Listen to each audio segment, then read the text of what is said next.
Why did I start chewing gum? That was just dumb. Hello everyone, welcome back to Swell Publications. My name is Bethany and I am going to take you through some of my recent reads I've had since I last spoke to you. So the first one was More Than This by Patrick Ness. If you want to hear more about my opinions about this book, please go and watch our video on it in which we discussed it. I initially gave this 5 stars. It was my first Patrick Ness read. Having now read it a second time and also got the opinions of other people, I would drop it to 4 stars. It's not perfect, but I still really enjoyed it. This is the kind of book where you can't go into it knowing a lot about it, so I'm not going to tell you about it, but you should definitely read it. The next one was Dark Matter by Blake Crouch, which was for the other book club that I am a part of. This was a bit disappointing for me. I feel like the concept of alternate realities branching out at every choice that you make in your lifetime is such a cool narrative to kind of explore and see different possibilities, different futures that could have happened depending on what choices that you have made. I wish we saw more of what that was. It was more just a linear narrative about our main character Jason trying to get back to his family after being flung into an alternate reality that was not his home. Tiana and Emily recommended another book that I can't remember the name of right now, but I'll put it over here, which they said did explore that in a little bit more detail. So I'm gonna have to check out this one at some point in the future because I feel like this is more what I was hoping what this would be, and it just wasn't. I think this would be a really enjoyable one for just like a summertime read where you're not kind of really analysing too much about it and just getting into it and enjoying it. And I give this 2 stars. That's a bit harsh in hindsight. I think it's an enjoyable read, it's fine. So it's a solid 3 stars. Again, we go to book club reads. This was Catching Telecrow, our July read for Swell Book Club, and I highly recommend this book. I really enjoyed it. I would love to see this in the Australian curriculum for English, to be honest. I think that there is so much about this that can be discussed and analysed and enjoyed in the classroom as well. From the writing and the distinction between the prose and the poetry that comes through, the representation of the dream time, the representation of different ways of thinking as well in like rural country Australia. I gave it 4 stars and I stand by that. It's really good. Get your hands on this and also go watch our book club on this one. Then I finished The Death Cure, which is the last in the trilogy of the Maze Runner series, and I just didn't enjoy this. For someone who loved the movie just so immensely, and the first book just so wonderfully, the second and third just fell so far short. One of the biggest things that really tipped me off and probably did impact the rest of my reading experience of this was Newt, who is my favourite character in the whole series, was killed off very early and had no impact whatsoever on Thomas. The movie that they made of this, I feel like they did the best with what they could with the source material in trying to give motivation and almost a sympathetic cause to Wicked and not just being just an evil corporation for the sake of being an evil corporation. The characters actually having motivation. The movie series is better than the book. I wish I had liked this more, and I feel like if I had read this as a 15-year-old, I would have liked it a lot more, but it was just so disappointing. And I'm really sad. I gave it 2 stars. It was okay. It was fine. There are 2 more. There's a prequel. There's 2 other books in the series. I can't remember. One's a prequel and I can't remember what the other one is. I am still invested in this universe, so I will still go and read it. I need a break from the Maze Runner universe for now, to be honest. The next one was Homework by Julie Andrews, which is a memoir that she has written. And whilst I have the physical copy and did start reading it this way, I actually read the majority of this on audiobook because Julie Andrews reads the audiobook. So if you have the choice of reading it or hearing Julie Andrews' voice reading her own book, you're gonna read Julie Andrews' voice.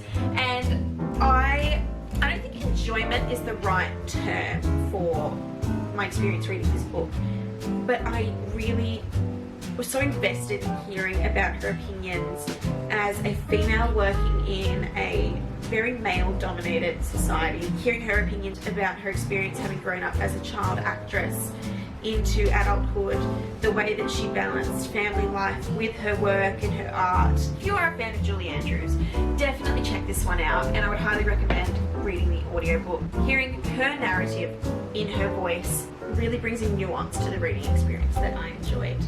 I gave it 3 stars.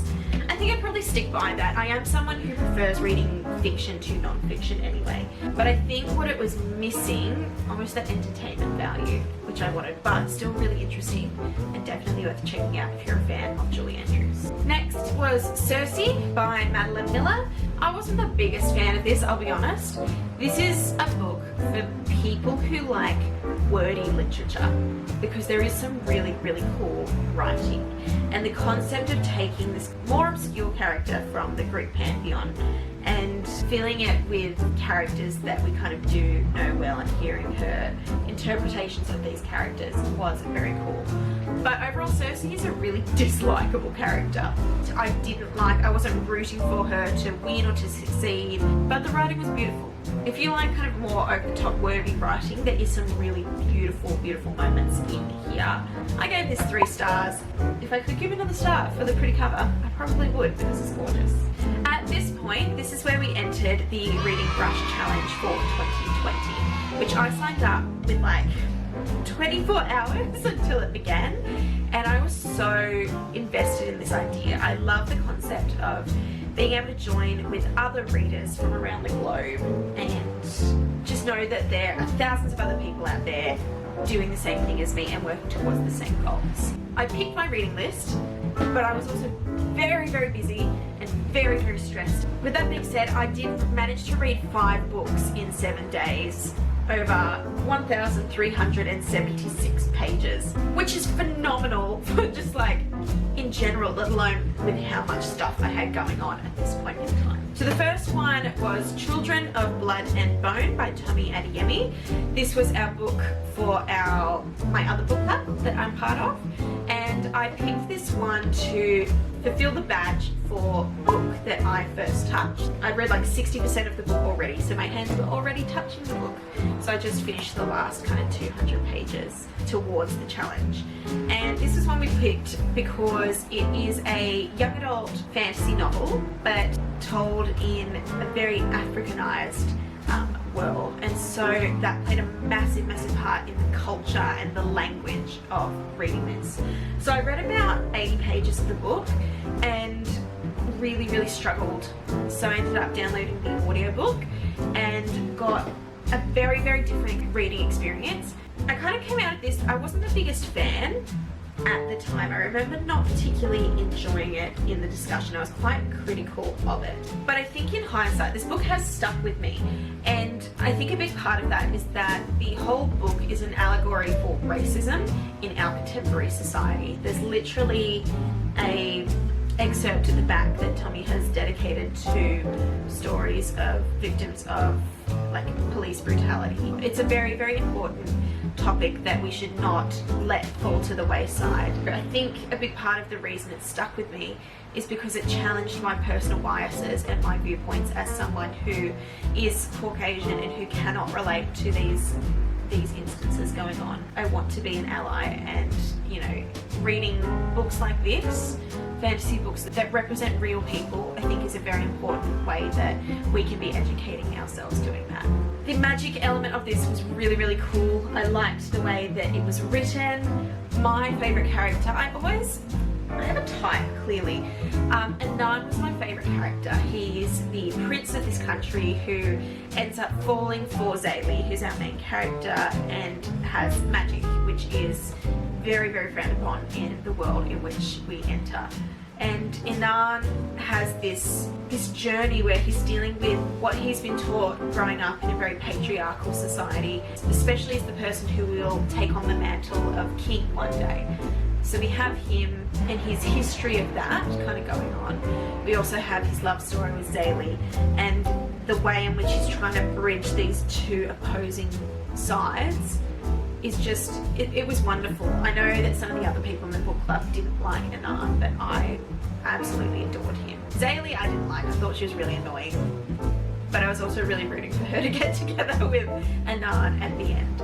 Amari was someone who I didn't like at first. She felt very vanilla and boring, but as she sees more of what's going on, we see her courage and her bravery and leadership start coming through.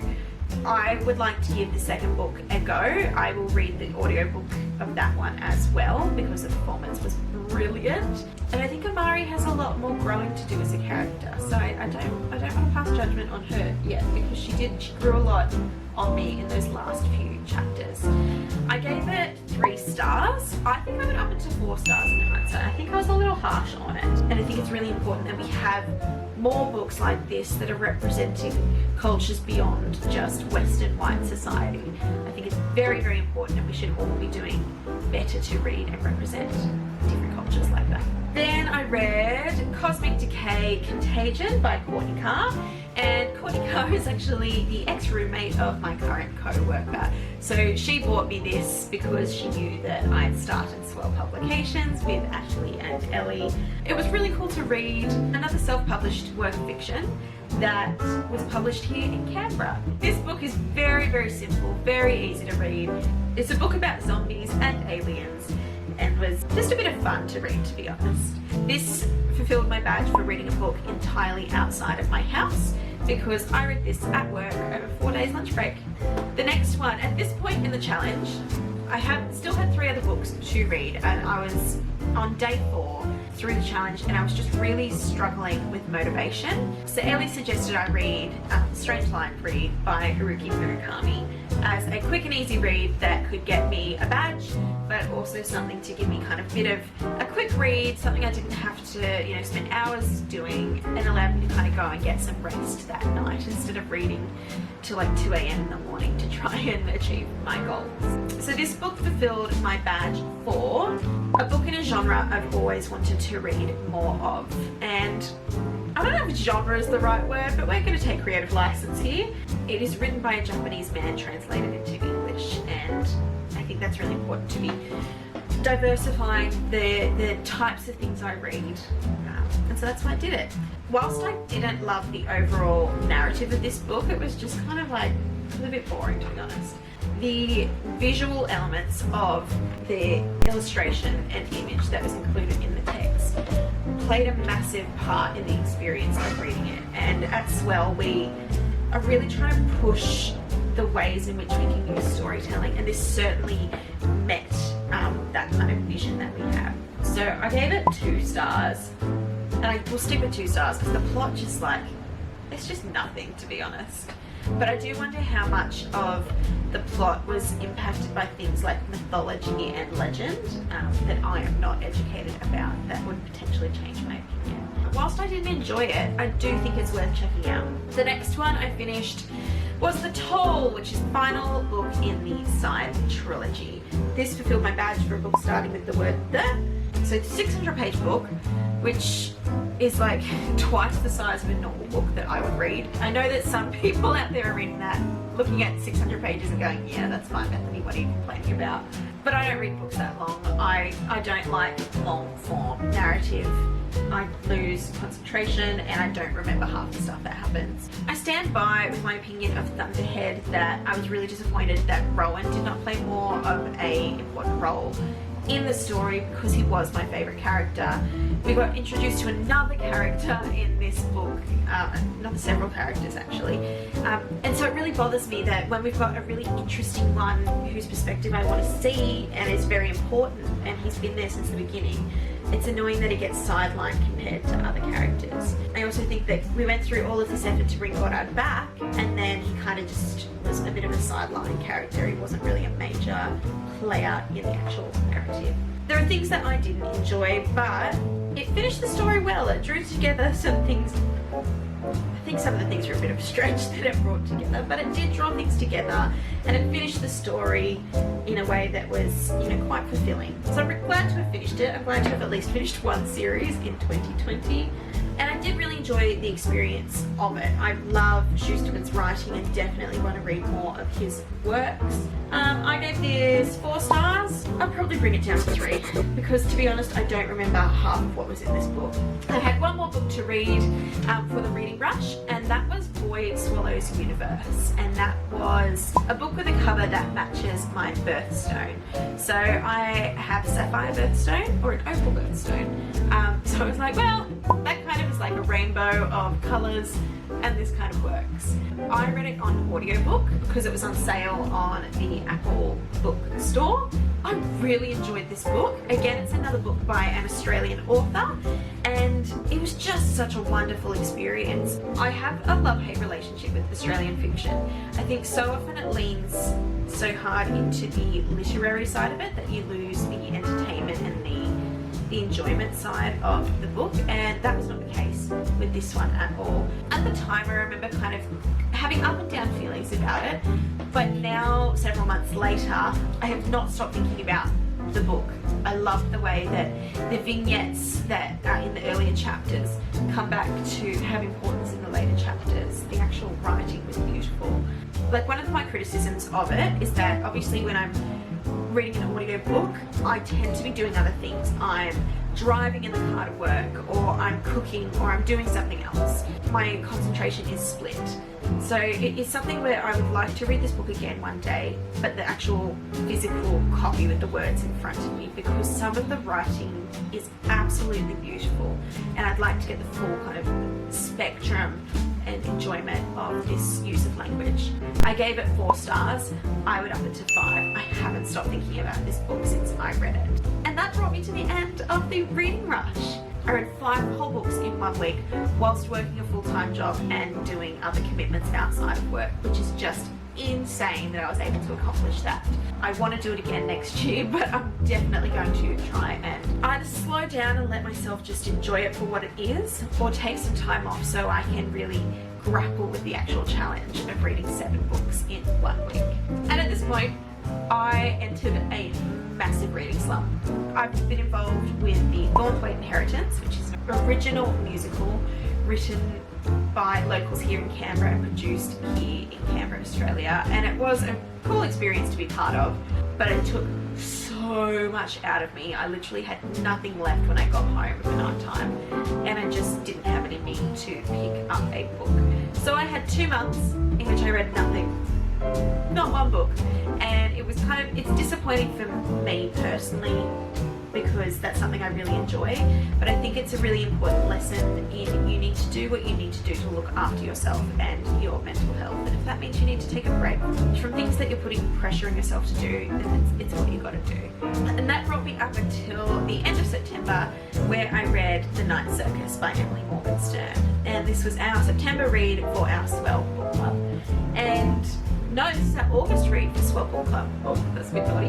If you want to check out some in-depth opinions on this, I will link to our video in which we discuss that. I had quite negative opinions throughout the book club. I do want to say I didn't hate this book. I think there are some things that were wonderfully done, but it doesn't reveal itself until right at the very, very end of the book. This is a real love letter to stories, and that is not revealed until the end, where Alexander is having a conversation with Widget about the importance of storytelling and how there's not always a monster, there's not good and bad, there's not high stakes always, and it makes sense of the slow nature of why she was telling the story from these multiple perspectives. I do stand by that it was far too slow.